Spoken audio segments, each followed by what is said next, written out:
कृष्ण पृष्ठ श्रीमद् भक्ति वेदांत स्वामी नामने नमस्ते सरस्वती देवी गौरवाणी प्रचारणे निर्विशेष शून्यवादी पाश्चादिष्टाने। जय श्री कृष्ण चैतन्य प्रभु नित्यानंद श्री अद्वैत गदाधर शिवासदि गौर भक्तगण। हरे कृष्ण कृष्ण कृष्ण हरे हरे हरे राम राम राम हरे हरे। नारायणं नमस्कृत्य चरणोत्तम देवीं सरस्वती व्यासं ततो जयन्तीवेद। वाञ्छाकल्पतरुष्यपाः सिन्धुभ्यो पतितनां पावनेभ्यो वैष्णवेभ्यो नमो नमः। तप्त कांचन गौरंगी राधे वृंदावनेश्वरी विश्वानुसुदेवी प्रणमामि हरिप्रिय। नमो ब्रह्मदेवाय गो ब्रह्म तज्जतात कृष्णाय वंदाय नमो नमः। वासुदेव स्तम देवम कंसचानूमर्दम देवकी परमं कृष्ण वंदे जगत। हरे कृष्ण, आप सबका बहुत बहुत हार्दिक स्वागत है। और हम भागवत के चौथे स्कंद में से अध्ययन करने की चेष्टा कर रहे हैं। चौथे स्कंद में पृथु महाराज, जो कि भगवान श्री कृष्ण के अंश अवतार है, इस धरती का उद्धार करने के लिए उनका जन्म होता है। और जो धरती है उस समय जो अधर्मी लोग थे, जो पापी लोग थे, राजा वेन के कारण धरती ने जो अपने जितने भी खनिज पदार्थ हैं, अपने बीज हैं, वो उसने छुपा लिए थे। तो जब पृथु महाराज आते हैं तो अपने राजा का कर्तव्य राजधर्म के कारण वो पृथ्वी के पीछे भागते हैं, और पृथ्वी जो है गौ का रूप लेकर आगे आगे भागती है। और अंत में पृथ्वी जो है उनकी शरणागति ले लेती है और उनका कारण बतलाती है कि महाराज, मैंने ये जो भी खनिज पदार्थ, जो भी बीज है, जो भी मैंने अकाल डाला है इस पृथ्वी के ऊपर, वो केवल इस कारण डाला है ताकि इसकी प्रकृति की रक्षा हो सके। तो पृथु महाराज उसको गाय के रूप में यहाँ पर जो गाय है उसको अपने बेटी के रूप में यहाँ पर आ, उसको मान लेते हैं। तो वहां से जो पृथ्वी है वो पृथु महाराज की पुत्री बन जाती है। तो क्योंकि उसने गाय का रूप लिया है और गाय का रूप लिया है, तो वो पृथु महाराज को कहती है, महाराज मैं सब कुछ देने के लिए तैयार हूं। अभी आपको जैसे गाय का दूध दोहा जाता है, आप मेरे दो थनों को उनको दिए और उनसे मैं हर एक वस्तु जो है वो आपको प्रदान करूंगी। गीता के अंदर आप देखेंगे जो वहां पर गीता के महात्म्य में शंकर जी देवी को, पार्वती को बतलाते हैं, सर्व गावो दोग्धा गोपाल नंदना। शंकर जी जिस तरह देवी पार्वती को कहते हैं कि जितने भी उपनिषद है, हमारे 18 पुराण हैं और हमारा इतिहास है, 4 वेद हैं। पहले 4 वेदों के बाद जो है वेद व्यास मुनि 18 पुराण लिखते हैं, और 18 पुराणों के बाद 108 उपनिषद अलग अलग ऋषि लिखते हैं। Upanishad mean commentaries by different acharyas. उन सब उपनिषदों का जो, क्योंकि जो उपनिषद है वो 18 पुराण है, वो 4 वेदों का सार है।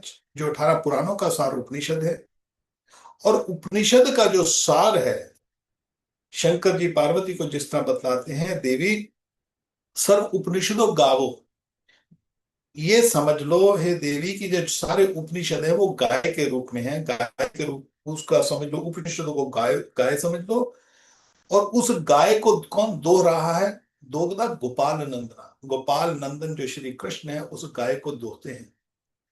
अब गाय को दोहने के लिए बछड़ा चाहिए होता है, तो शंकर जी जैसे देवी पार्वती को कहते हैं, दुर्गम गीता अमृत पालो बस सुधीर भोक्ता। तो जो पार्थ है, जो अर्जुन है, वो बछड़े के रूप में है। और इसका जो निचोड़ है वो गीता अमृत, वो दूध जो है वो गीता का अमृत है।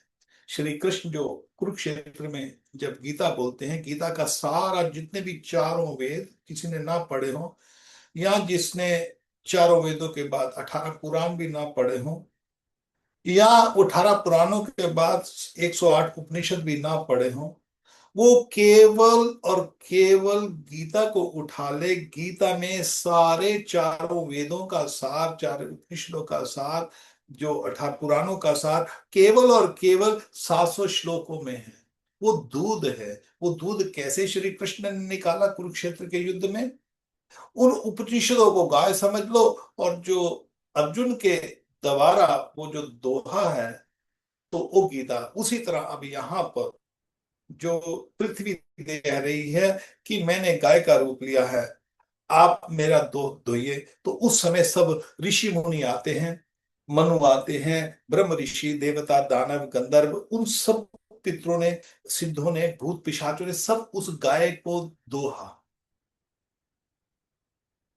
तो यहाँ पर भागवत ये बताया है, मैत्र मुनि विदुर जी को बता रहे हैं कि हे विदुर जी, जब उसने गाय का रूप, जब गाय कहती मेरे को दूध, तो जो मनु है, स्वयं मनु है, उन्हों को बछड़ा बना। परंतु महाराज ने बछड़ा किसको बनाया? गाय को दूध के देने के लिए मनु को बछड़ा बनाया। उसको बनाने से वसुंधरा से अविविष्ट वस्तुएं, सब वस्तुओं की प्राप्ति हो गई पृथु महाराज को। अब पृथु महाराज ने दूध दोहा है। अब वहां पर सब ऋषि मुनि आए हैं, किन्नर यक्ष सब आए हैं। अब बारी बारी वो भी बोले भी आए हैं, गंगा में गए हैं तो चलो भी स्नान कर लो। ये कोई व्यक्ति जाता है भाई, चलो गंगा बह रही है, उसके पास से गुजर रहे हैं, हम भी स्नान कर लेते हैं।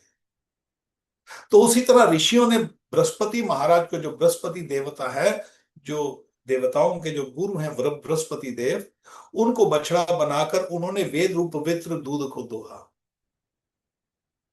जब बछड़ा बना तो वहां से दूध के किस रूप में निकला? वेदों के रूप में दूध निकला। अब जो देवता है, 33 कोट देवता है, उन्होंने इंद्र को बछड़ा बनाया। जब इंद्र को बछड़ा बनाते तो अमृत वीर्य शरीर बल, जो शरीर के बल जो होता है, तेज होता है, वहां वो निकला, ताकि जो देवता है दीर्घ आयु रह सके, उनको मृत्यु ना आए, उनको जो है बीमारी ना आए। तो देवताओं ने इंद्र को बछड़ा बनाकर पृथ्वी का दूध दोहा। और दानवों ने किसको बनाया? अब राक्षस हैं, उन्होंने भी किसी को बछड़ा बनाया। उन्होंने बोला भी हम, हमारा भी अवसर है। तो उन्होंने उस समय प्रहलाद महाराज को बछड़ा बनाया। जब प्रहलाद महाराज को बछड़ा बनाया तो जो जो जो गाय रूप है, जो पृथ्वी है गाय रूप, वो मदरा और ताड़ी रूप में उसने उसको उनको उनको अर्पित किया। इसी तरह गंधर्व और यक्षों ने, गंधर्व और अप्सराओं ने विश्व वसु को बछड़ा बनाया, और उसने उनको जो है संगीत माधुर्य और सौंदर्य रूप इसका दूध उनको प्रदान किया। इसी तरह पितरों ने अरेमा को बनाया, और सिद्धों ने बनाया आकाश को, भूत पिशाचों ने भूतनाथ रुद्र को बनाया, और कपाल रूप रुद्र का स्वरूप निकला। तो इस तरह अलग अलग देवताओं ने पृथ्वी को दोहा, और उससे उसके बाद पृथ्वी जो है पूरी तरह से फलीभूत हो गई, और महाराज पृथु का राज है। और पृथु के राज में सब कुछ सब ठीक ठाक चल रहा है। देवी देवता अपना अपना काम कर रहे हैं, जो भी सब जितने भी बाकी के उनकी प्रजा है। अब उसके बाद पृथु महाराज सोचते हैं कि अब हम यज्ञ करेंगे, अश्वमेध यज्ञ। जिस तरह आपने देखा होगा कि जब राम वापिस उन्होंने लंका के बाद रावण को मारकर, और जब वापिस आते हैं 14 वर्ष वनवास के बाद, तो उसके बाद एक यज्ञ करते हैं, अश्वमेध यज्ञ। जिस घोड़े को लव कुश पकड़ लेते हैं, राम अवतार में भगवान विष्णु ने केवल एक ही अश्वमेध यज्ञ किया। यज्ञ और भी करते थे, अलग अलग यज्ञ, तो मगर उन्होंने एक यज्ञ किया। यहां पर पृथु महाराज ने दीक्षा ली 100 यज्ञ करने की। अश्वमेध यज्ञ करना बहुत मुश्किल है, उसके लिए असंख्य सोना चाहिए होता है, बहुत ज्यादा उसके लिए धन संपत्ति, बहुत साधारण राजा उस अश्वमेध यज्ञ को नहीं कर सकते थे। तो उन्होंने 100 यज्ञ की दीक्षा ली।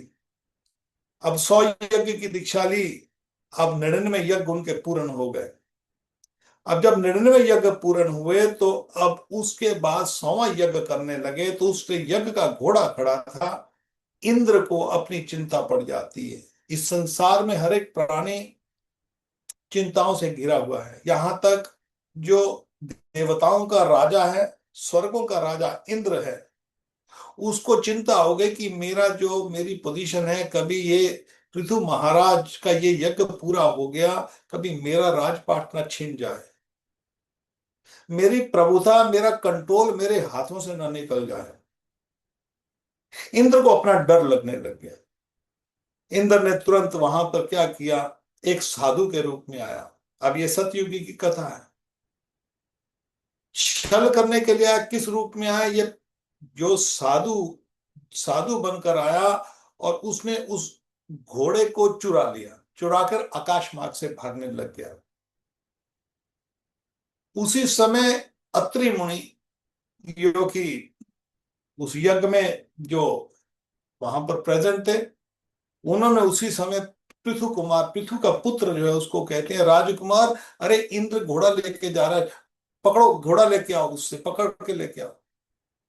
तो अब वो जो राजकुमार उसी समय तुरंत इंद्र के पीछे भागता है आकाश मार्ग में, घोड़ा लेकर इंद्र भाग रहा है। इंद्र ने साधु के वस्त्र धारे हुए, ये सबसे पहला जो है, जो इसको पाखंडी कहते हैं, जिस इंद्र सबसे पहला पाखंडी इंद्र बना है इस संसार में।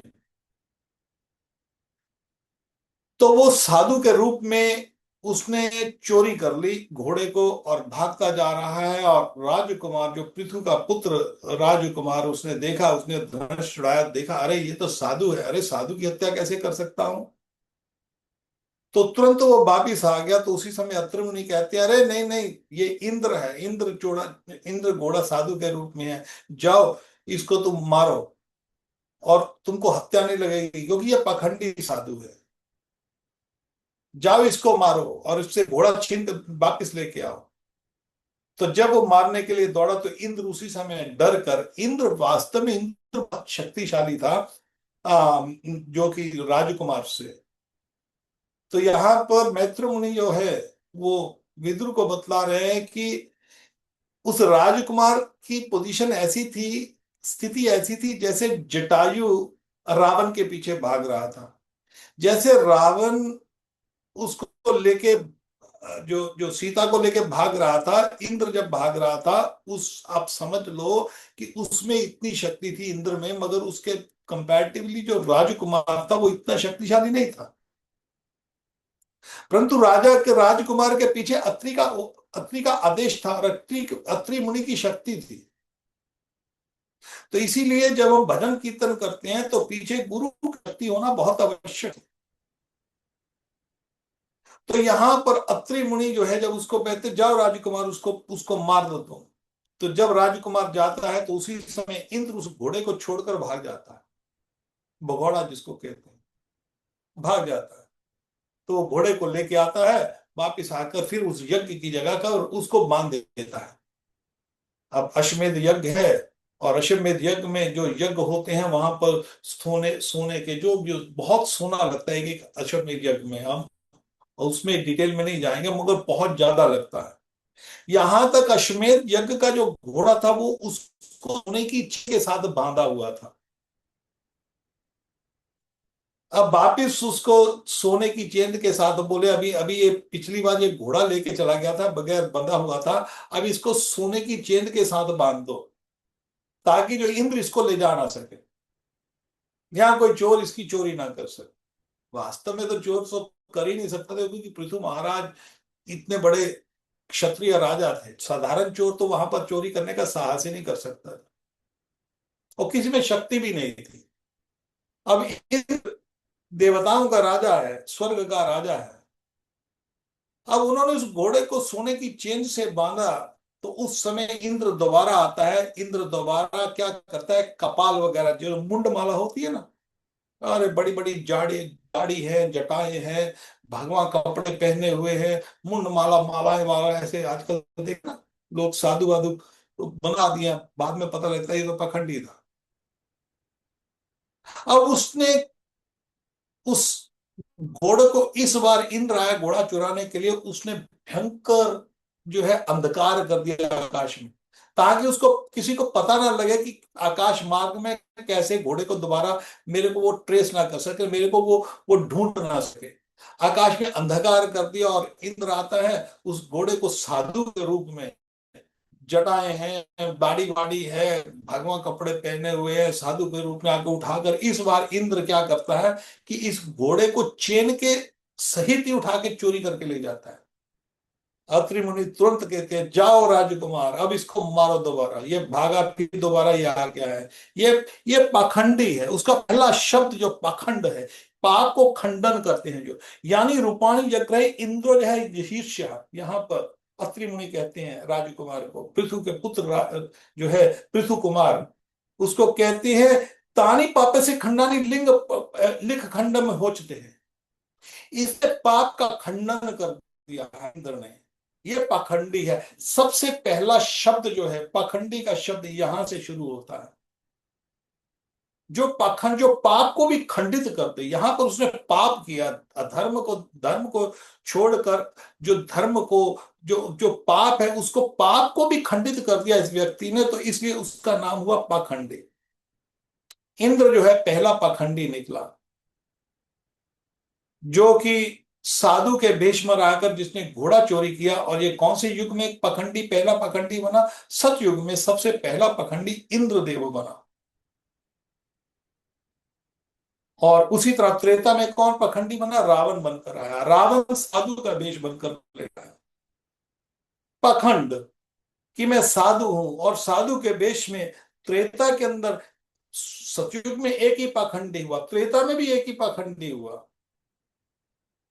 ठीक है, वो भी पाखंड अलग है, जो जो वहां पर वो ये जो हिरण बन के आया था, मगर एटलीस्ट वो हिरण बन के आया था, तो वो पाखंड है। मगर यहाँ पर साधु के वेश में पाखंड रावण जो है साधु के वेश में आता है और सीता मैया को हरण करके ले जाता है। और रावण ने वो पखंड किया, त्रेता के अंदर किया। द्वापर में पौंड्रिक आता है, पौंड्रिक पाखंडी बनता है। वो क्या करता है? वो तो भगवान के समय भगवान का ही रूप ले लिया। इंद्र ने तो साधुओं का रूप लिया, रावण ने साधुओं का रूप लिया।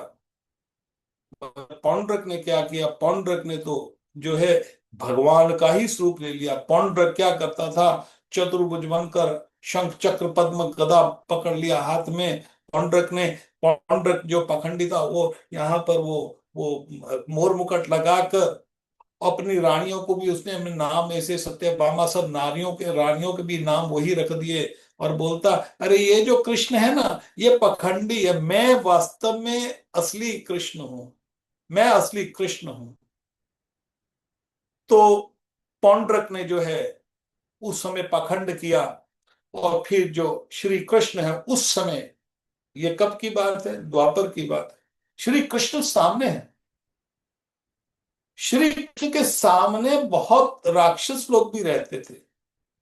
श्री कृष्ण के सामने वृंदावन में भी राक्षस लोग आए हैं। कई बार पूछते जी वृंदावन में भी ऐसे ऐसे थे। हाँ, वृंदावन में भी मिलते हैं आपको राक्षस लोग। श्री कृष्ण के समय में भी वृंदावन में राक्षस लोग रहते थे। राक्षस लोग वृंदावन में आते थे तभी। और यहाँ पर पौंड्रक जो है वो कृष्ण बनकर, कृष्ण को, फिर कृष्ण जाते हैं पौंड्रक के सामने जाते हैं, तो पौंड्रक उनको बोलता है, श्री कृष्ण को बोलता है, अरे ये पाखंडी है, इसके विश्वास मत करना, मैं असली कृष्ण हूं, मैं असली कृष्ण हूं। तो यहाँ पर पौंड्रक है, वो अपने आप को असली कृष्ण कह रहा है, मैं असली कृष्ण हूं, देखो देखो मैं कृष्ण हूं, मैं कृष्ण हूं, अरे इसको मारो। तो श्री कृष्ण फिर उसको मार देते हैं, पौंड्रक को। अब कलयुग में है, कलयुग में तो 99.99% पाखंड है। लोग सुनना नहीं चाहते। लोग, जो सत्य है, उस मुनि जी ने जो रिटर्न फॉर्म है ना, सबसे पहले महाकाव्य 4 वेद नहीं लिखे गए थे। 4 वेद तो 5,000 साल पहले लिखे गए, वेद व्यास मुनि ने लिखे। 18 पुराण जो है वो वेद व्यास मुनि ने 5,000 साल पहले लिखे हैं। महाभारत 5,000 साल पहले लिखी है। सबसे पहला काव्य जो लिखा गया है वाल्मीकि रामायण है। और वाल्मीकि रामायण है, लाख साल पहले लिखी गई। रामायण जो जो जो त्रेता युग है, वो 21 लाख साल पहले वेद व्यास मुनि जी ने लिख दिया था कि घोर कलयुग प्राप्त है। जब कलयुग हो जाएगा, घोर कलयुग हो जाएगा, वेद मार्ग बहिष्कृत, जो वेदों का रास्ता है वो वो लोग भटक जाएंगे। वेद प्रणीतो ही धर्म है अधर्मा, तद विप्र है। केवल वेद ही जो है धर्म है, और वेदों के विपरीत जो भी पढ़ाया जाता है, जो भी सिखाया जाता है, वो वेद मार्गों के जो उलट है वो अधर्म है। जो लोग वेदों को नहीं मानते, जो भी पंथ है, जो भी मत है, जो भी गुरु है, जो भी साधु है, जो वेदों को नहीं मानता, वो केवल अधर्म का फॉलोअर है, भले उसके हजारों करोड़ों फॉलोअर। शास्त्र में ये वाल्मीकि मुनि जी कहते हैं, वाल्मीकि रामायण में, पखंडम तो प्रसिद्ध है, और पखंड ही पखंड हो जाएगा कलयुग के अंदर। सर्वेश्व प्रकीर्तितम, वेद नारायण साक्षात, वेद साक्षात नारायण है। श्रीमद् भागवतम साक्षात श्री कृष्ण है। भगवत गीता साक्षात श्री कृष्ण है। साक्षात श्री राम राम जी है। ये कोई पुस्तक नहीं। नाम चिंतामणि कृष्ण चैतन्य रस विग्रह पूर्ण सिद्ध नाम नाम, ये साक्षात श्री कृष्ण है। मगर कलयुग के अंदर यहाँ पर जो इंद्र है वो पखंड उसने शुरू किया है। आजकल ये बहुत जरूरी है, लोग सुनना नहीं चाहते। मंद स्मंद मंद भाग्य उपद्रता, लोगों का भाग्य मंदा है, सत्य को सुनना नहीं चाहता। लोगों का जो विश्वास है वो असत्य में फंसा हुआ है, और लोगों को सत्य बोलो तो वो कान बंद कर लेते हैं, क्योंकि उनका विश्वास डोल जाएगा। वास्तव में जो सनातन धर्म है, सनातन धर्म के विरुद्ध है। दो तरह के पखंड है। एक तो सनातन धर्म के विरुद्ध जो धर्म है, जो पंथ है, असंख्य पंथ है। हम किस किस का नाम लें? नाम लेंगे तो लोग बोल देते हैं जी, अरे नाम ले रहे हो, यहाँ तो कथा सुनने आए थे, ये तो उनकी कर रहे हैं, अरे निंदा क्यों कर रहे हो? मगर आप देखोगे कि जो दूसरे मत हैं वो सनातन धर्म की खूब निंदा करते हैं, तब कोई क्वेश्चन प्रश्न नहीं करते। सनातन धर्म में दो तरह से राक्षस है, दो तरह के राक्षस हैं। एक है जो सनातन धर्म को बाहर से आघात कर रहे हैं, बाहर से अटैक करते हैं जो सनातन धर्म को। एक होता है सनातन धर्म के अंदर ही जो अटैक होता है। जैसे कोई लोग सनातन धर्म को के विरुद्ध बोल देते हैं। तरह तरह के बहुत पंथ हैं, हम नाम लेंगे, जरूर लेंगे, क्योंकि वो हमारे हमारी हमारी गीता को, हमारे श्री कृष्ण को, श्री राम को वो कई कुछ गालियां निकालते हैं। और हमारे मूर्ख लोग हैं, मंद सुमंद मंद इतने अभागे हैं कि उसको सुनकर भी वो कोई बात नहीं। मगर जब उनको बोला जाता है तो उसी सब ऑब्जेक्शन खड़ी हो जाते हैं, अरे आप गालियों क्यों निकालते हो?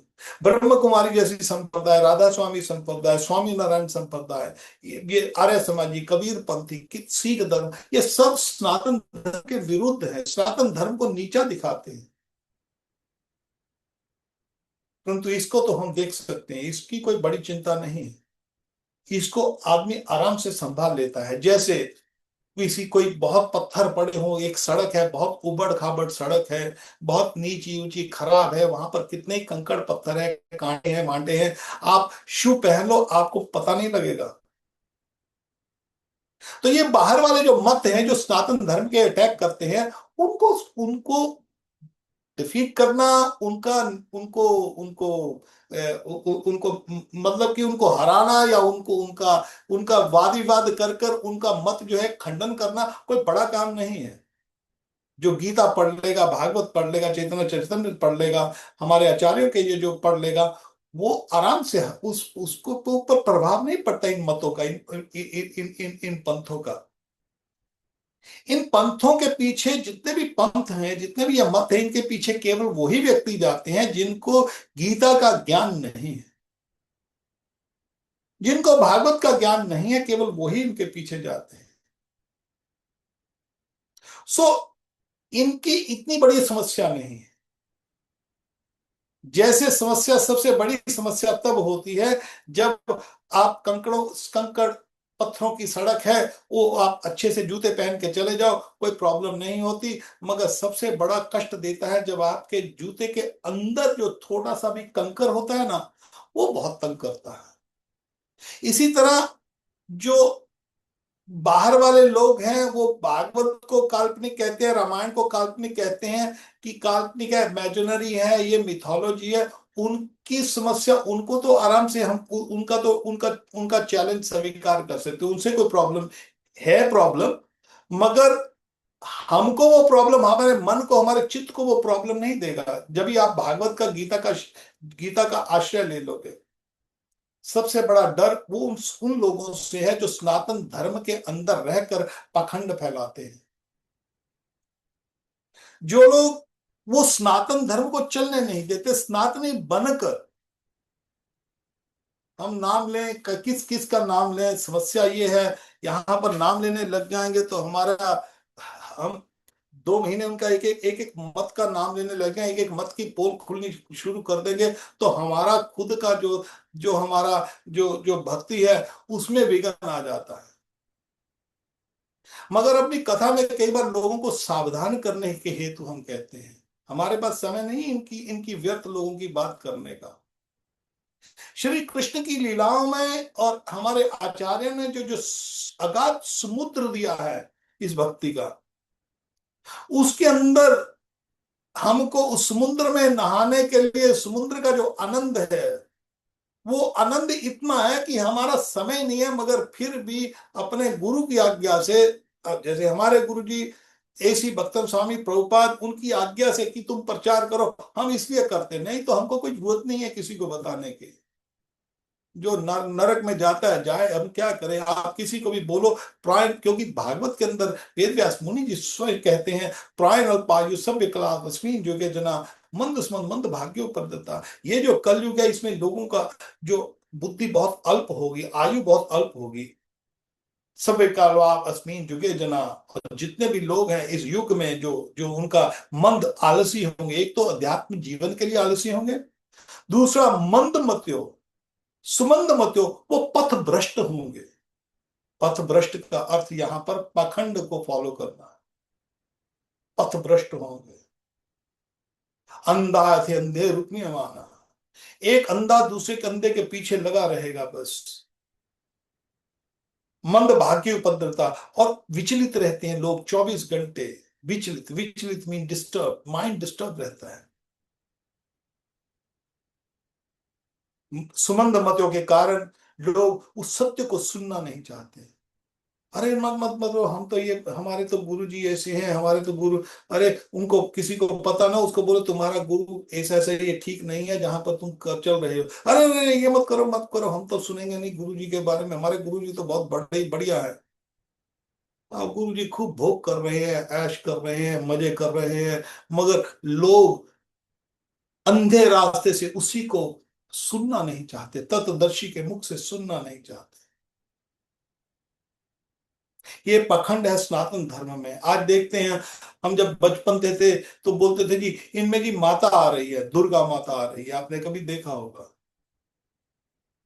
यहाँ पर एक पखंड है, ये जरूरी है यहाँ पर इस विषय को चर्चा करना। अभी हमारे को हमारे यहाँ पर मदन मोहन प्रभु प्रोग्राम में है, और उन्होंने तुरंत शुरू होने से पहले ही कुछ प्रश्न भेजे, हम उन्होंने इसी विषय में पूछा हमको, क्योंकि पाखंड के विषय में, क्योंकि भगवान की शरणागति में पखंड रास्ते में आ जाएगा तो आप उस पखंड के पीछे चले जाओगे, तो आप पथ भ्रष्ट हो जाओगे। और यहां पर भागवत के शुरुआत में ही जो शौनक आदि ऋषि हैं, उनमें से सब ऋषि जो हैं वो सूत गोस्वामी जी को कहते हैं कि लोग पथ भ्रष्ट होंगे यहाँ पर। अब पथ भ्रष्ट कैसे होंगे, हम थोड़ी सी एग्जांपल देने के लिए इसकी चर्चा जरूर करेंगे, थोड़ी सी 2 4 5 मिनट के लिए, फिर वास्तव में हम आगे आगे बढ़ते हैं। मगर इसलिए ये जरूरी इसलिए है, देखिए जैसे अभी हम छोटे, वो छोड़ो बाकी के पंथ क्या कह रहे हैं, जो हमारे विरुद्ध हैं, धर्म के विरुद्ध है, साथ में उनकी बात नहीं कर रहे। अरे यहाँ पर बचपन में हम देखते थे लोग बोलते जी इनके अंदर माता आती है जी, इनके अंदर दुर्गा देवी आ जाती है। अरे दुर्गा देवी जिस संसार को चलाने वाली है, किसी के अंदर आ जाए और वो सह जाए शरीर को, क्या बात कर रहे हैं। दुर्गा जी के नाम पर अभी अभी हमने एक देखा, एक गुरु जी तैयार हुए हैं, कोई कोई मर गया गुरु, वो शिव जी के रूप में लेकर, वो गुरु कोई अध्यात्म की, कोई आत्म की, आत्मा की बात नहीं है, उसका गुरु का कोई संबंध नहीं है किसी अध्यात्म से। वो फिल्मी गाने सुनता है, और लोग उसकी चेयर को लगाकर, फोटो लगाकर, दिल्ली में सबसे ये ज्यादा पाखंड फैला है। उस गुरु को, गुरु जी की पूजा करते, गुरु जी की फोटो लगाकर उसको एक चेयर पे रख देते हैं। गुरु जी किसी के घर में जाएंगे, उसके घर में जाकर क्या करते हैं, फिल्मी गाने सुनते हैं बस। और गुरु जी फिल्मी गाने सुनते थे 24/7 बस। उनको शिव जी का अवतार मानकर जिसके घर में जाता है, बोलते उसका मेरा जी, हम वो गुरु जी से, जब से हमारे घर में गुरु जी आने लगे हैं ना, तब से क्या है कि हमारे घर में जी हमारा काम चल पड़ा, हमारा ये हो गया, हमारे घर बन गए, प्रॉपर्टी बन गए, बिजनेस में गुरु जी गुरु जी। ये बॉम्बे में जो फिल्म इंडस्ट्री वालों ने ये पाखंड शुरू किया है। ये बॉम्बे फिल्म इंडस्ट्री सबसे बड़ी गलत है, जो कि इस्लाम को, हिंदू धर्म को नष्ट करना चाहती है। ये जो गुरुजी का जो भूत सवार हुआ है ना, ये बॉम्बे फिल्म इंडस्ट्री ने शुरू किया। ठीक है, बचपन में हम देखते थे एटलीस्ट वो राधा रानी की, वो यहाँ पर, हाँ वो यहाँ एक और बात आती है। तो पुराने जमाने में जो देवी की पूजा करते थे, एटलीस्ट देवी के नाम पर पखंड होता था। अभी एक, अब राधे माँ बनी, उसका राधा रानी से कोई संबंध नहीं है, और मूर्खों की तरह लोग उस राधे माँ को पूजा कर रहे हैं। तो ये सब पखंड है। ये जो पखंड है, अभी आजकल तो हनुमान जी आने लग गए हैं। हमने एक और नई बात सुनी, जब से बागेश्वर धाम वालों ने आके अपना वो, उन्होंने तो चलो जो भी किया, एटलीस्ट सनातन धर्म का प्रचार कर रहे हैं, मगर यहाँ पर एक दो हमने देखे, एक नए नए आने लग गए हैं, कोई लड़के वो पखंड कर रहे हैं कि उनके अंदर हनुमान जी आ रहे हैं, वो हनुमान जी की तरफ उछलता कूदता है। तो ये जो पखंड है, ये पखंड में उससे भी बड़ा पखंड, एक और छोटी सी बात बतलाते हैं। ये जो पखंड है, ये हमारे को हमारे धर्म से विरुद्ध लेके जा रहा है। अभी आजकल कोई बाबा है, ये जो, हम नाम नहीं लेंगे, आप समझदार हैं, खूब राधा राधा करवा रहे हैं लोगों से, और साथ में उनके जो जो जो उन्होंने एक कथा फैला दी, झूठ की कथा फैला दी जी, राधा ही, राधा रानी और कृष्ण है ना, ये शिव शिव, और आप किसी की भी पूजा कर लो, शिव जी की पूजा कर लो, या आप जो है वाहे गुरु करो, राधा राधा करो, या जो तुम्हारे मंत्र, गुरु ने मंत्र दिया है उसको करो बस। अरे कितनी बेवकूफी की बात है, गुरु कोई, कोई पाखंडी गुरु से मंत्र लिया है, उस गुरु का मंत्र कर कर कहाँ जाओगे। ये तो केवल वही बात है कि आप जो करते हैं करते जाओ बस, बस हमारे फॉलोअर बन जाओ। अब वो एक एक ऐसी बात फैला दी है कि जी, जो जो शिव जी है वो राधा बनते हैं, और राधा है जो वो कृष्ण बनती है। और फिर उसके बारे में क्या है कि उसके बारे में एक एक एक और ये पाखंड की कथा सुना दी उस महाराज जी ने। दुनिया को, हजारों करोड़ों दुनिया फॉलोअर बनी हुई है, और उसको ये सिखा दिया कि जो जो काली पूजा, काली है ना वो कृष्ण है, काली माता कृष्ण है, और शिव जी राधा बनती है। फिर वो रेफरेंस क्या देते हैं जी, ये जो है ना, ये जो है, ये देवी पुराण में लिखा गया है, गीता प्रेस वालों के देवी पुराण में लिखा गया है। मैं आपको एक छोटी सी बात जरूर यहाँ पर बतलाना चाहता हूँ, जितने भी हमारे दर्शक देख रहे हैं, देवी पुराण जैसा पुराण कोई प्रमाणिक है ही नहीं, भले वो गीता प्रेस वालों के प्रिंट हुआ हो। क्योंकि वेद व्यास मुनि ने 17 पुराण लिखे हैं, 16 पुराण, और उसके बाद में 17, एक पुराण जो है विष्णु पुराण जो है, वो हमारे, उनके जो पिताजी पराशर मुनि ने लिखे हैं। वेद व्यास मुनि के पिता पराशर मुनि ने विष्णु पुराण लिखा, मगर उसके बाद 16 पुराण है वेद व्यास मुनि ने लिखे। और 16 पुराण जो हैं उनके मैं नाम बताता हूं। 6 पुराण है सत्व गुण लोगों के लिए, जो सत्व गुण में रहते हैं, मोड ऑफ गुडनेस। जो लोग तमोगुण में रहते हैं, तामसी लोग हैं, उनके लिए अलग 6 पुराण हैं।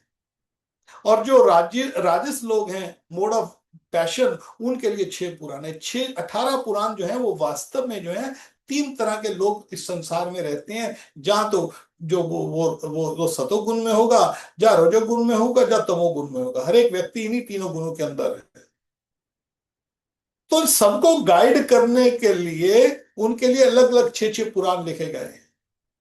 तो उन 6 पुराणों को मैं नाम आपको पहले बताता। शतोगुण के जो जो पुराण है वो है विष्णु पुराण है, नारद पुराण है, गरुड़ पुराण है, पद्म पुराण है और वराह पुराण है।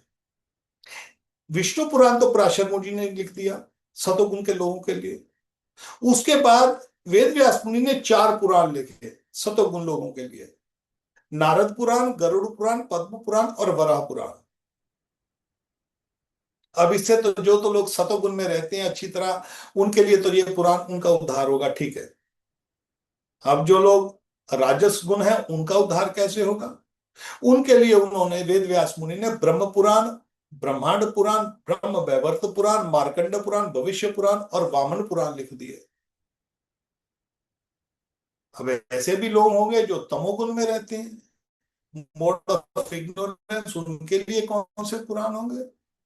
वेद व्यास मुनि ने फिर एक पुराण लिखे, उसमें शिव पुराण, मत्स्य पुराण, कुर्मा पुराण, लिंग पुराण, सकंद पुराण और अग्नि पुराण, ये तमोगुण लोगों के लिए लिख दिए। कितने पुराण हो गए? 17 पुराण हो गए। 16 पुराण वेद व्यास मुनि के और एक पुराण पराशर मुनि का, मगर अभी भी उनकी संतुष्टि नहीं हुई है। तो नारद जी उनको आकर तपस्या के लिए कहते हैं। उसके बाद फिर वो भागवत पुराण की रचना करते हैं, जो कि सब पुराणों का सार है, सब वेदों का सार है। तो भागवत पुराण जो है 18वां पुराण है। तो इन 18 ही पुराण है, 19वां पुराण कोई बना नहीं। अब गीता प्रेस वाले लिख दे, कोई और प्रेस वाले लिख दे, उसमें हमारा कोई लेना देना नहीं। शास्त्र के अनुसार केवल 18 पुराण है। विष्णु पुराण, नारद पुराण, गरुड़ पुराण, पद्म पुराण, वराह पुराण, मत्स्य शिव पुराण, मत्स्य पुराण, कुर्मा पुराण, लिंग पुराण, सकंद पुराण, अग्नि पुराण, ब्रह्म ब्रह्म पुराण, ब्रह्मांड पुराण, ब्रह्म वैवर्त पुराण, मार्कंड पुराण, भविष्य पुराण और वामन पुराण। इसके अंदर कोई देवी पुराण नहीं, उसके अंदर कोई ऐसी स्टोरी नहीं है। यहाँ पर सारे पुराण में, 18 पुराणों में, 4 वेदों में कहीं पर, भागवत के अंदर कहीं पर यह स्टोरी नहीं है कि जी वो जो काली माता है वो कृष्ण जी बन जाती है, तुम काली की पूजा करो कि कृष्ण की पूजा करो। जैसे यहाँ पर जो है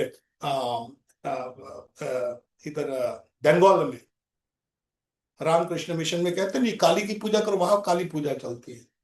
तुम काली पूजा करो, कृष्ण की पूजा करो, एक ही बात है। नहीं, एक बात नहीं है, बिल्कुल नहीं है।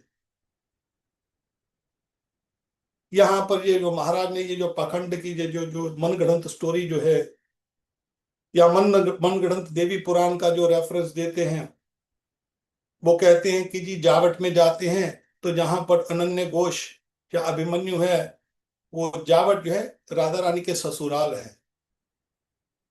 तो राधा रानी के ससुराल जो है वहां पर राधा कृष्ण की फोटो मूर्ति है, उसके संग यहाँ पर राधा कृष्ण है। एक तरफ राधा रानी है और एक तरफ जो है वो श्री कृष्ण काली के रूप में खड़े हैं। उसकी एक स्टोरी है, उसका एक कारण है वो क्यों खड़े हैं। काली कृष्ण नहीं बनी, श्री कृष्ण काली बने, सिर्फ वो उनको दिखाई दे रहा था। क्या था? जो भगवान श्री कृष्ण है, इनको इनको प्राकिया भाव में, जो राधा रानी का श्री कृष्ण का संबंध है वो प्राकिया भाव में संबंध है। भगवान श्री कृष्ण का जो द्वारका में अपनी रानियों का संबंध है वो स्वाकिया भाव में संबंध है। तो प्राकिया भाव में संबंध करने के लिए भगवान श्री कृष्ण ही अभिमन्यु बनते हैं। अभिमन्यु मीन भगवान श्री कृष्ण की परछाई। तो उससे राधा रानी का विवाह होता है, या उसको जावट में अन्य घोष भी कहते हैं। तो उसका विवाह हुआ और राधा कृष्ण जो है ये प्राक्या भाव में वहां पर लीला कर रहे हैं। तो वहां पर उनकी जो राधा रानी की सास है जटिला, और उनकी जो जटिला और कुटिला, उनकी सास और राधा रानी की ननद,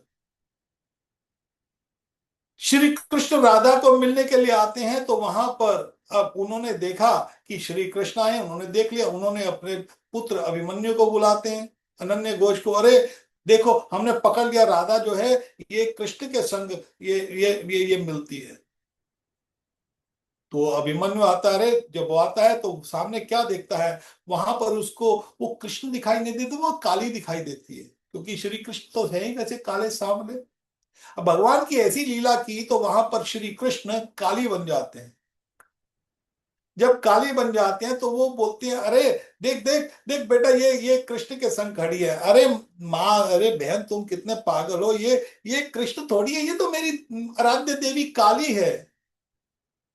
तो वहां पर भगवान की यह मिलन लीला है, श्री कृष्ण की राधा संग मिलन लीला है। वास्तव में हम इन लीलाओं को चर्चा नहीं करते। इन लीलाओं को चर्चा करने के लिए सबसे पहले तत्वदर्शी गुरु के पास जाकर और गीता को पूरी तरह से समझकर, भागवत को एक एक लीलाओं को समझकर, श्री कृष्ण को समझने के लिए व्यक्ति को सारी सारी उम्र का भजन करना पड़ता है। जब पूर्ण विरक्त हो जाता है सेक्स डिजायर से, फिर राधा कृष्ण लीला को समझ सकता है व्यक्ति।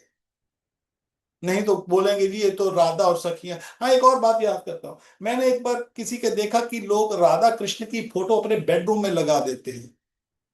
ये बिल्कुल बड़ा अपराध है, बिल्कुल मत करिए। जिसके घर में भी राधा कृष्ण की बेडरूम में फोटो है, तुरंत उठा दीजिए। वो लोग सोचते हैं कि राधा कृष्ण का प्रेम है, और राधा कृष्ण का प्रेम है, और आपका जो जो भी बेड में आपका जो भी शारीरिक संबंध है श्री कृष्ण राधा के लिए, तो जी आपके आपका पति पत्नी का प्रेम बनेगा। ना ना, ये बिल्कुल अपराध है।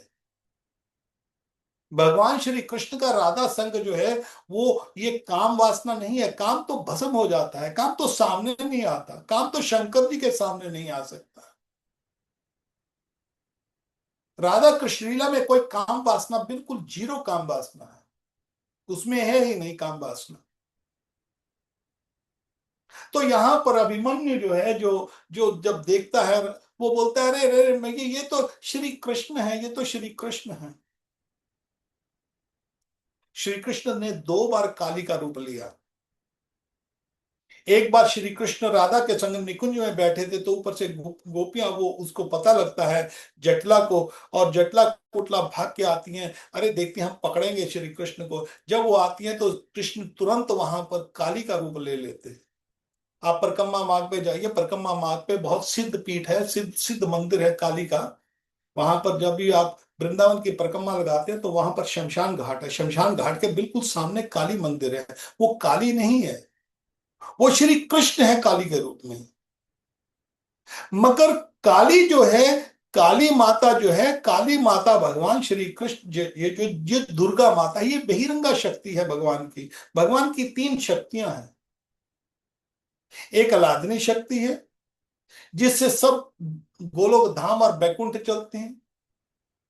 और एक बहिरंगा शक्ति है, जिससे ये जगत चलता है। अप्राम तुम्हें न प्रकृति में प्राम, जीव भूतम महाबाहो जेदम धार्यते जगत। और एक शक्ति है जीव तत्व, जो हम हैं। हम मार्जिनल पोटेंसी हैं। भगवान, हम ऊपर भी रह सकते हैं, यहां पर भी रह सकते हैं। यहां पर रहेंगे तो माया के खेल में, ऊपर रहेंगे तो भगवान के खेल में। ये महाराज जी जो नया पखंड चलाते जी, खेला है, ये खेला है, ये संसार खेला नहीं है, ये माया का खेल है। यहाँ पर भगवान का खेल केवल और केवल बैकुंठ में होता है। भगवान का खेल केवल और केवल गोलोक धाम में होता है। काली माता का, दुर्गा माता का गोलोक धाम में कोई संबंध नहीं। संबंध है, मगर वहां स्थान नहीं है, वहां उसका घर नहीं है। जितनी भी दुर्गा है, काली है, जब राधा सहस्त्र नाम जपते हैं ना हम, तो सब राधा रानी से निकली हैं। राधा मूल शक्ति है भगवान श्री कृष्ण की। राधा अलादनी शक्ति है भगवान श्री कृष्ण की। उन्हीं शक्तियों में से सब शक्तियां निकलती। राधा रानी कोई औरत नहीं है, जैसे आजकल ये जो फैला रखा है लोगों ने पाखंड।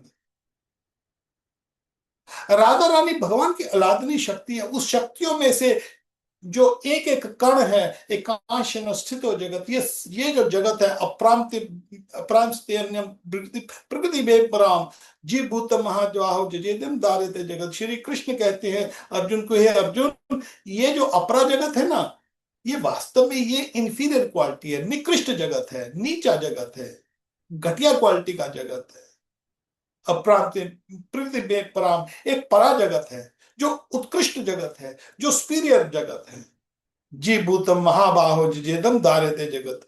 और जीव जो है वो उस जगत से उसका संबंध है। इस समय इस जगत में वो घूम रहा है। मैं अदक्षेण प्रकृति सूते से चराचरम हेतु नानेन कौन्ते जगत भी परिवर्तित है। ये जो जगत है, ये जितना भी जगत है, ये प्रकृति जो है, ये निकृष्ट प्रकृति है, ये इंफीरियर प्रकृति है, घटिया क्वालिटी की प्रकृति है। ये दुर्ग है, दुर्गा है। ये दुर्ग, जो दुर्गा की जो चाबी जिसके पास होती है, दुर्ग, दुर्ग कहते किले को, उस किले की जो चाबी है वो उसके पास है। मम वांशो जीव लोके जीव भूषणात्मा मनुष्य स्थान इंद्रियाणि पृष्ठानि कृष्टि। यहां पर घोर कष्ट सहता है।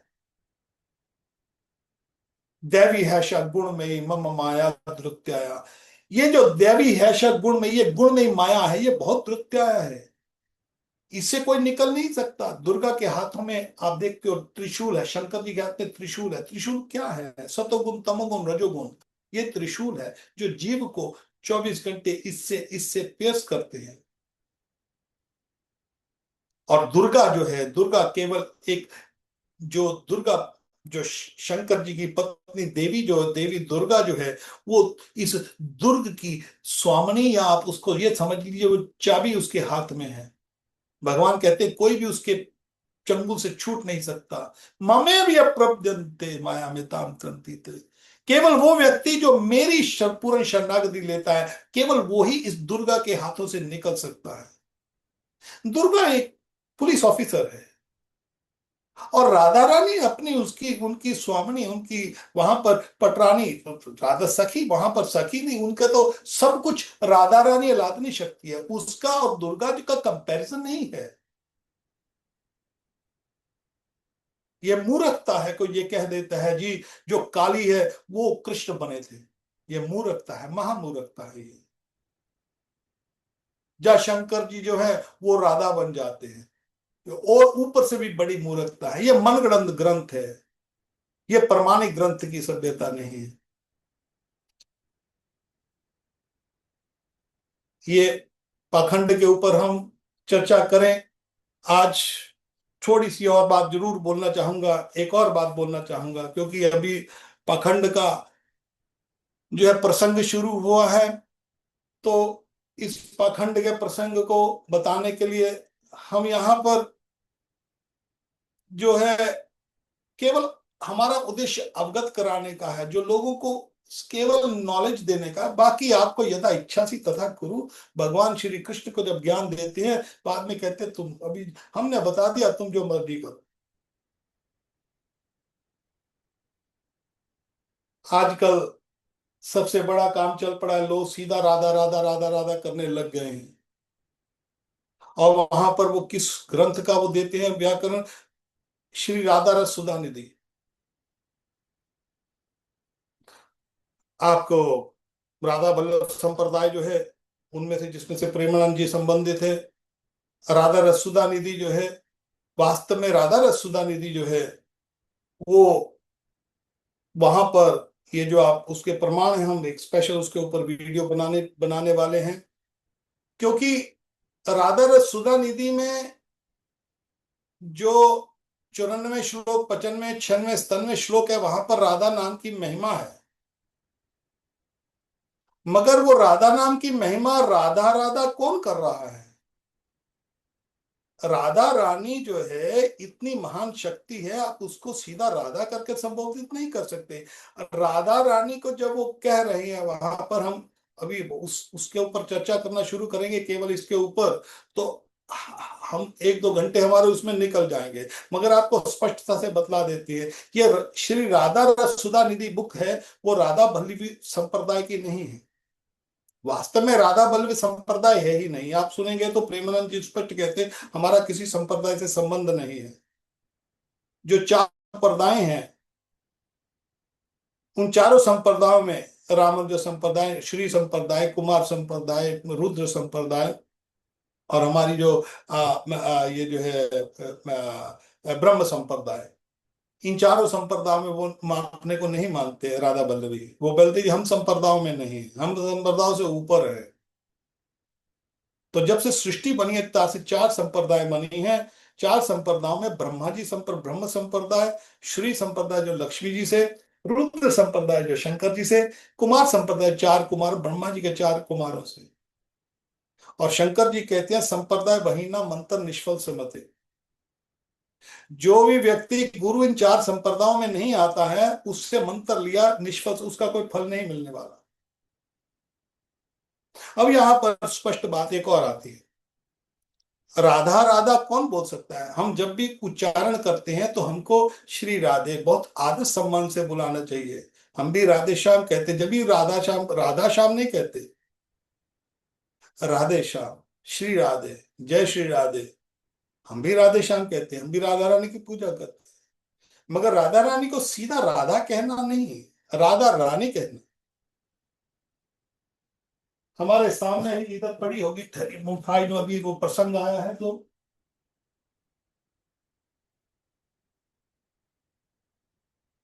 ये राधा रसुदा निधि हमारे सामने पड़ी है। ये राधा रसुदा निधि किसकी किसकी धरोहर है?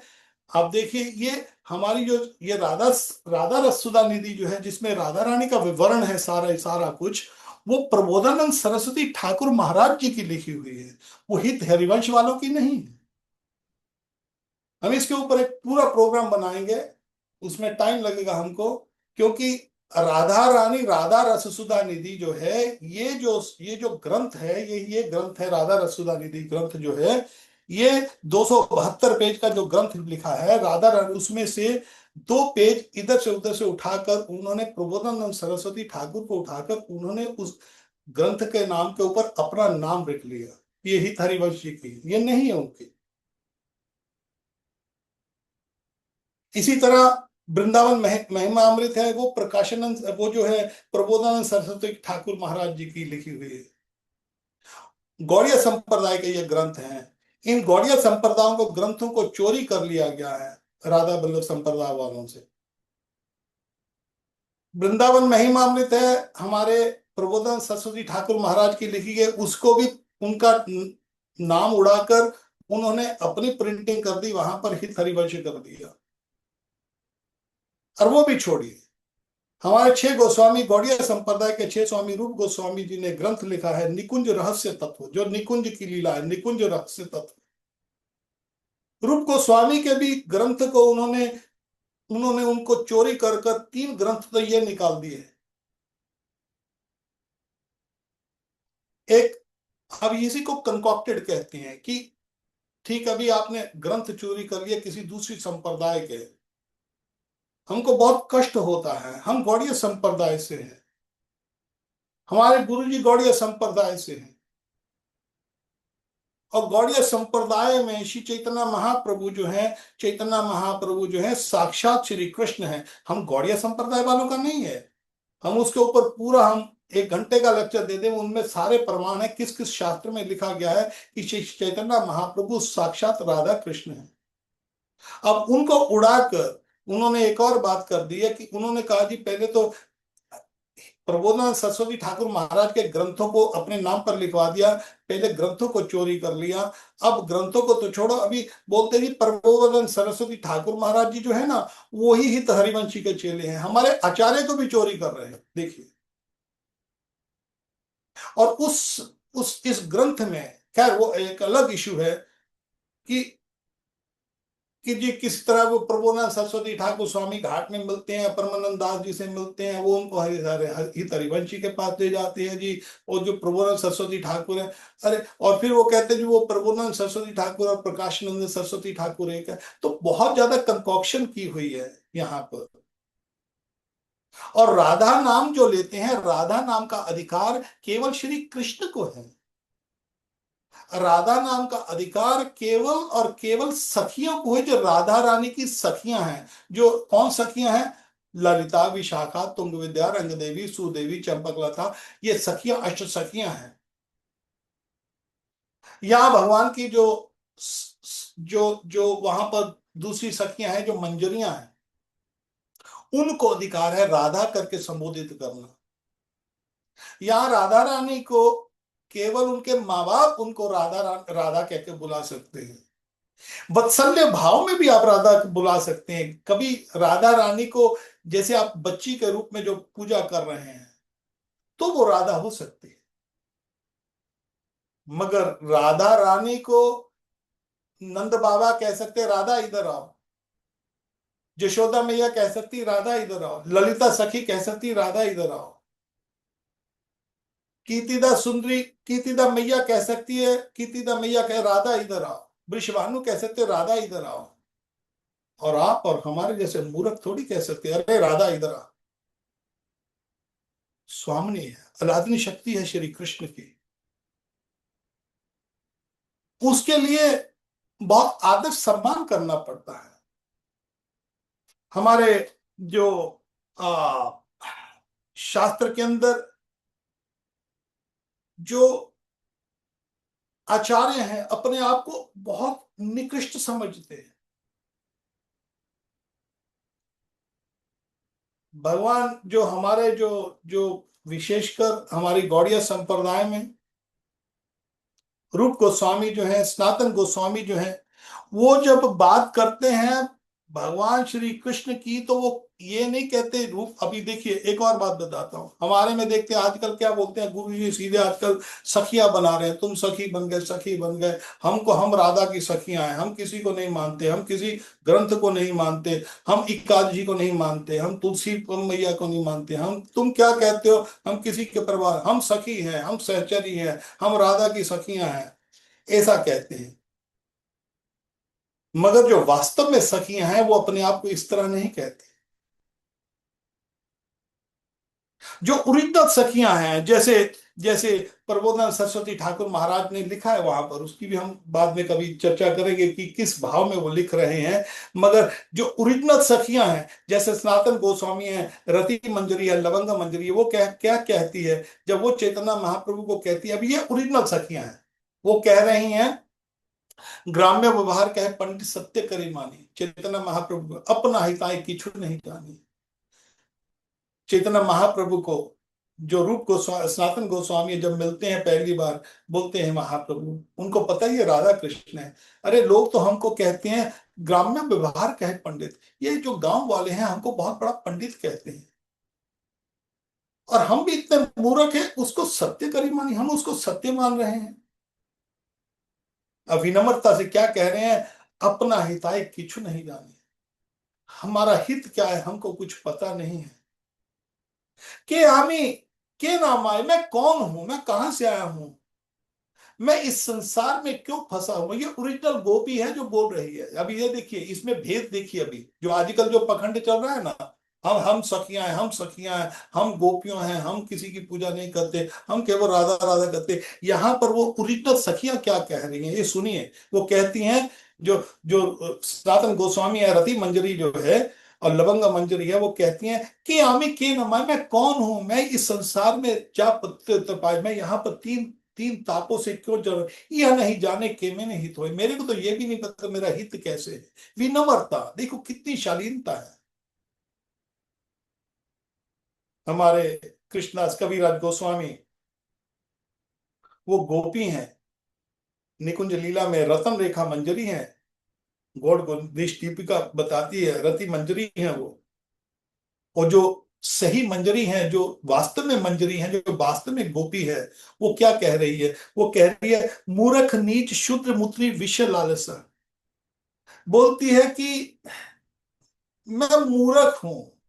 कृष्णदास कविराज गोस्वामी जब चैतन्य चरितमृता लिख रहे हैं, हमारे सामने ग्रंथ पड़ा चैतन्य चरितमृता, और सबसे बढ़िया ग्रंथ जो ट्रांसलेशन है वो इस्कॉन की A.C. भक्तन स्वामी शिला प्रभुपाद जी की जो 1977 से पहले लिखी गई है, उसको पढ़िए। उसके अंदर कृष्णदास कविराज गोस्वामी है जो कि इस ग्रंथ को जिन्होंने लिखा है, वो कहते हैं मूर्ख नीच शूद्र। अरे मैं तो मूर्ख हूं, मैं तो शूद्र हूं, मैं तो नीच हूं। विषय लालसी, अरे मैं विषयों का लालसा करने वाला हूं। ये तो वैष्णव लोग मेरे को आज्ञा दे रहे हैं, तो इसलिए मैं ये जो लीला लिख रहा हूं। और श्री कृष्ण कविराज गोस्वामी अपने आप को मूर्ख कह रहे हैं। यहां से और छोड़िए, यहां पर जो श्री चैतन्य महाप्रभु जो साक्षात राधा कृष्ण हैं, जब वो वहां पर गया जी से वापिस आते हैं,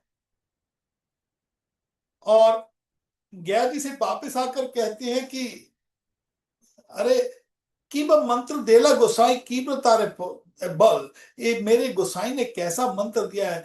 जब वो प्रकाश नंदा सरस्वती के साथ जब उनका प्रकाश नंदा सरस्वती के साथ वाराणसी में जब उनका जो जब उनका मिलन होता है, तो वहां पर प्रकाश नंदा सरस्वती वेद शास्त्रों का बहुत बड़ा ज्ञाता है।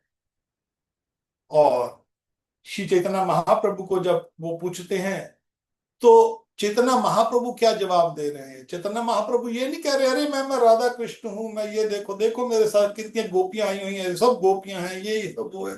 यहाँ पर कृष्ण कहते हैं गुरु मेरे मूर्ख देखी करिए शासन।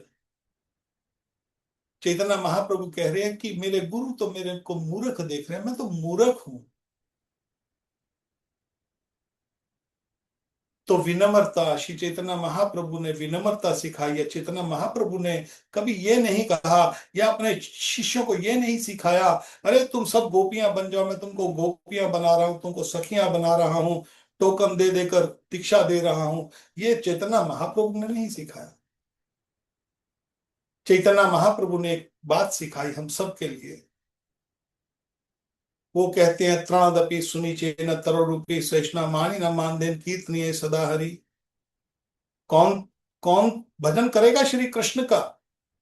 तृणदपि सुनी चेना, जो जो घास से भी विनम्र हो उस भाव में, तृणदपि सुनी चेना तर रूपी सहिष्णुना, जो वृक्ष से भी ज्यादा सहनशील हो उस भाव में, अमान न मान देन, अपने मान की रिस्पेक्ट नहीं करना कि कोई हमको मान दे रहा है, सम्मान दे रहा है, हम सबको सम्मान दें, इस भाव में व्यक्ति जो है नाम जप कर सकता है। केवल यही व्यक्ति भगवान की प्राप्ति कर सकता है, इस भाव में नाम जप करेगा व्यक्ति तो। और एक और बात सिखाई चैतन्य महाप्रभु। श्री चैतन्य महाप्रभु कहते हैं गोपी भक्त पद कमलो दास दास दास दास दास दासानुदास। हम कौन है महाप्रभु। चैतन्य महाप्रभु कहते अपने आप को गोपी मत समझो कि हम गोपी हैं, हम सखियां हैं, हम राधा रानी की सहचर्या है। ये राधा बल्लवी कहते हैं, हम नहीं कहते। हमारे गौड़ीय संप्रदाय में ये भाव नहीं है। हमारे गौड़ीय संप्रदाय में भाव है दास के दास के दास। और हमारे गौड़ीय संप्रदाय में भगवान श्री राधा रानी के भक्त हैं हम। राधा रानी के भक्त, राधा रानी अपना नाम सुनकर पसंद नहीं होती जितना, राधा रानी तो केवल एक ही नाम सुनना चाहती है, श्री कृष्ण का नाम। इसमें बहुत प्रसंग आते हैं जहां पर राधा रानी बार बार, राधा रानी श्री कृष्ण श्री कृष्ण श्री कृष्ण। जब हम कृष्ण का भजन करते हैं ना, तो हम ये कहकर नहीं भजन करते कि हम राधा रानी की सखियां हैं। हम तो राधा रानी के चरणों में प्रार्थना करते हैं।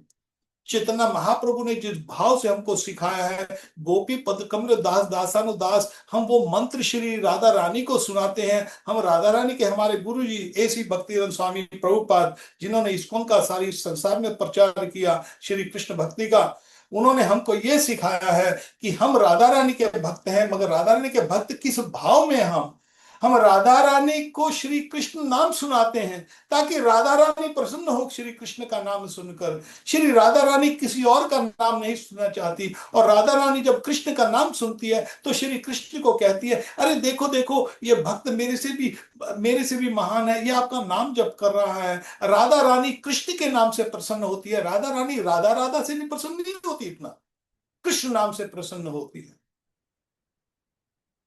तो जो वृंदावन में राधा रानी की हम राधे राधे करते हैं, वृंदावन जाते हैं, अब इस भाव से राधा रानी के बरसाना में जाएं, हे राधे आप बहुत, कहा मैं नीच क्षुद्र, और हमारे वास्तव में हमारे पास है क्या, हम हैं कौन। जो अग्रभाव होता है बाल का, उसका 100वां हिस्सा है हम। केशाग्रषक भाग्य से जो केश का 100वां हिस्सा होता है उसको 100 जगह कर दो, एक वो अंश है। और हम कभी मल का, कीड़ा बनते हैं, पौटिक में जाकर कीड़ा बन जाते हैं, कभी इंद्र बन जाते हैं। ये शरीर बनता है, बड़ा छोटा होता है, आत्मा वो रहती है। वो आत्मा इतनी शुद्ध है, उसका कोई वैल्यू नहीं है, इतनी शुद्ध आत्मा है। और हमको राधा रानी जब बरसाने में बुलाती है, अरे उसको रानी की तरह, उसको उसको वो रानी है, वो भगवान श्री कृष्ण की राधनी शक्ति है, वो इतनी महान है। हमारे में योग्यता है हम की सखी बन जाए? हमारे में केवल यही योग्यता हो, कभी राधा रानी हमको अपने दास दास दास दासा के दास बना ले, कभी हमको दासी बना ले, इस भाव में। हमारे गौड़िया संप्रदाय में जितने भी आचार्य हुए हैं, उन्होंने कभी ये नहीं कहा कि मैं दासी हूं, मैं सखी हूं। उन्होंने अपने आप को गोपी पद कमलो दास दास दासानुदास श्री राधे राधे करिए। हमारी जो राधा रसुदा निधि है, ये प्रबोधन सरस्वती ठाकुर हमारे आचार्य हैं। और प्रबोधानंद सरस्वती ठाकुर महाराज जो है, वो हमारे गोपाल भट्ट गोस्वामी जी के गुरु हैं। तो आज ये चर्चा आ गई, हमारे गुरु जी ने, राधा रानी ने ये कहलवाना होगा, हमारे मन से ये निकला है, क्योंकि पखंड का बात शुरू हुई है। तो हमारे ग्रंथ जो हैं, जो राधा वल्लभ संप्रदाय वालों ने, हमारे जो ग्रंथ है प्रबोधन सरस्वती ठाकुर महाराज के, वो जो ग्रंथ हैं, उनको जो चोरी किया, अब यहाँ पर प्रयास कर रहे हैं कि प्रबोधन सरस्वती को बता दे कि वो प्रबोधन सरस्वती हित हरिवंशी के वो जो चेले हैं। इसका अर्थ ये हुआ प्रबोधन सरस्वती ठाकुर महाराज हित हरिवंश के चेले हैं। तो कल को ये बोले कि राधा रमन मंदिर है वो गौड़िया वैष्णवों का नहीं है, वो राधा वल्लभियों का है। ऐसा नहीं है, ये दुष्प्रचार है। तो हमारा संबंध है, हमारा, हम आगे अभी चर्चा करते हैं। बात तो शुरू हुई थी कि इंद्र ने पखंड किया और पृथु महाराज का घोड़ा चुरा के ले गए। रावण ने पखंड किया तो त्रेता में सीता को चुरा के ले गए। पौंड्रिक ने पखंड किया भगवान श्री कृष्ण का नाम लेकर लोगों को। और आज हमारे जो ग्रंथ हैं, जिन ग्रंथों के लिए थोड़ी सी आज लेक्चर लंबा हो गया, ये बहुत जरूरी है। हमारे रूप गोस्वामी, सनातन गोस्वामी, गोपाल भट्ट गोस्वामी, हमारे जो जो जो हमारे प्रबोधन सरस्वती ठाकुर महाराज, हमारे रघुनाथ दास गोस्वामी, इन्होंने जो हमारे ग्रंथ लिखे हैं, ये ग्रंथ वो चोरी हो गए थे। जब वो चले जाते हैं तो हमारे शिवानंद, हमारे श्यामानंद प्रभु और श्रीनिवास आचार्य और नरोत्तम दास ठाकुर, इन तीनों के जो जो जो एक जिम्मेवारी थी कि इन ग्रंथों को संभालें। तभी प्रिंट नहीं होते थे, हाथ से लिखे होते थे। तो फिर किस तरह वो ग्रंथ चोरी हो गए, तो उनको बाद में खैर प्राप्त कर लिया गया चेतना महाप्रभु की कृपा से।